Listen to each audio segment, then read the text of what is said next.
Ingin punya presiden yang cerdas beretorika, karena presiden pemimpin bukan pekerja.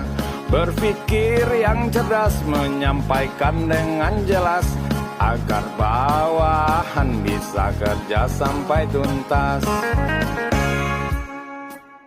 Ingin punya presiden yang takut pada Tuhannya, gak suka ke diskotik dan nonton film dewasa.